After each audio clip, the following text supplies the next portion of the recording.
सबसे पहले आप सभी को हिंदी दिवस की हार्दिक शुभकामनाएं।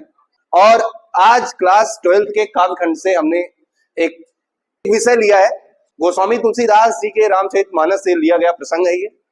जब लंका पर चढ़ाई करते हैं भगवान श्री राम और लंका में लक्ष्मण जी को शक्ति बाण लगता है और मूर्छित हो जाते हैं, उस समय का प्रसंग है।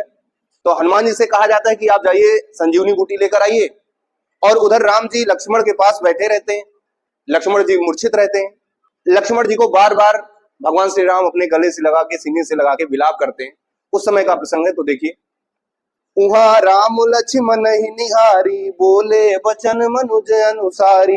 अर्ध रात गए कपि नहीं आयो, राम उठाए अनुज उरलायो। यानी कि वहां राम लक्ष्मण ही निहारी, जब हनुमान जी चले गए तो उधर का प्रसंग खत्म हो गया। अब दूसरा सीन आता है कि जब राम जी लक्ष्मण जी के पास बैठे वहां, मतलब वो चले गए उधर, और दूसरे तरफ की बात हो रही है कि वहां राम लक्ष्मण निहारी। राम जी लक्ष्मण जी को देखते हैं, लक्ष्मण जी मूर्छित पड़े हुए हैं।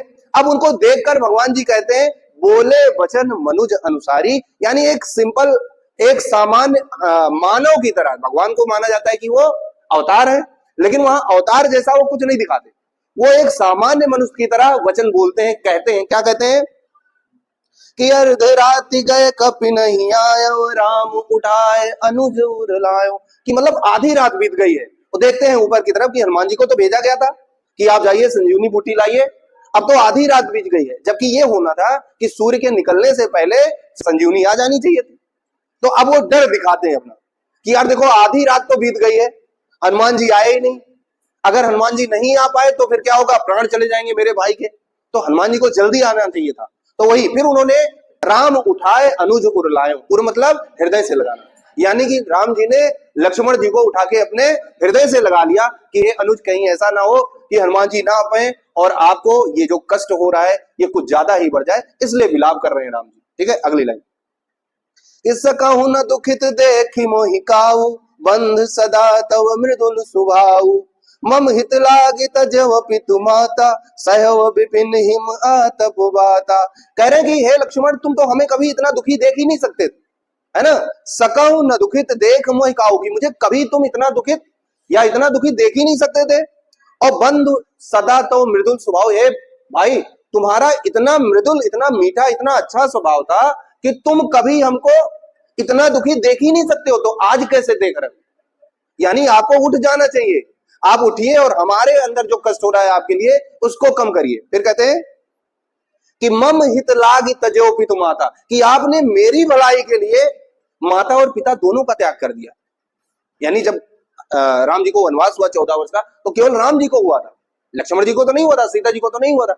लेकिन राम जी का साथ देने के लिए लक्ष्मण ने उस राज्य को त्याग दिया, उनके साथ चल पड़े। तो उन्होंने कहा आपने तो मेरा साथ देने के लिए माता पिता को भी त्याग दिया था, तो आज तुम मेरा साथ कैसे छोड़ सकते हो। आगे कहते हैं कि सहव विपिन हिम आतप बाता, आपने हमारे साथ कष्ट भी सहा।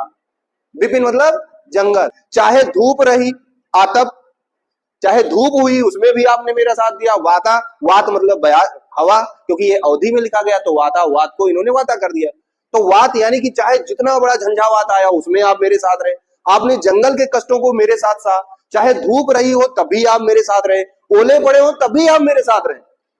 तो आप जब इतनी कठिन परिस्थितियों में मेरे साथ रहे, तो आज आप हमारा साथ कैसे छोड़ सकते हैं। इस तरीके से विलाप करते हुए भगवान श्री राम अपने भाई, अपने अनुज लक्ष्मण जी को जगाने का प्रयास करते। फिर कहते हैं कि सो अनुराग कहाँ अब भाई, उठाओ न सुन मन बच विकलाई। तो कहते हैं कि जिस तरीके से वो अनुराग, वो प्रेम आपका मेरे लिए था, वो अनुराग, वो प्रेम कहाँ चला गया। तो आप क्या करो, मैं जिस तरह से दुखी हूं, मैं जिस तरह से विचलित हूं, मैं जिस तरह से कष्ट से व्याकुल हूं, आप तो हमेशा मेरे कष्ट को देख नहीं पाते थे, तो आज भी आप मेरे कष्ट को कैसे देख पा रहे। आप इस मेरी व्याकुलता को देखकर उठ जाइए। ठीक है, उठिए।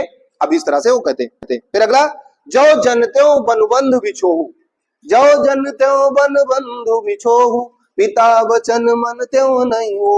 कह रहे कि अगर मैं ये जानता कि जंगल में तुम्हें साथ लाने से या जंगल में जाने से मेरा अनुज, मेरा भाई लक्ष्मण हमसे बिछड़ जाएगा, सदा के लिए बिछड़ जाएगा, तो मैं पिता के उस वचन को नहीं मानता। अब यहाँ पर थोड़ा सा ध्यान देने योग्य है, जो लोग शास्त्र पढ़ते हैं उनको पता है। तो कुछ लोग इसका अर्थ ये लगा लेते हैं कि पिताजी ने हमको जंगल जाने के लिए कहा था, 14 वर्ष का वनवास दिया था, तो मैं उस बात को नहीं मानता कि मैं 14 वर्ष वनवास के लिए नहीं आता या तुमको साथ में नहीं लाता। लेकिन कुछ जो विद्वान है इस बात को दूसरी बात से जोड़ते हैं कि कोई और वचन की बात कर रहे हैं। लेकिन सिंपली यहां कहने का मतलब यह है कि अगर मैं ये जानता कि आप हमसे बिछड़ जाते तो मैं पिताजी के उस वचन को नहीं मानता। एक सामान्य आदमी यही अर्थ लगाता है कि मैं पिताजी ने जो वनवास दिया था उस बात को मैं नहीं मानता और आपको साथ में नहीं लाता।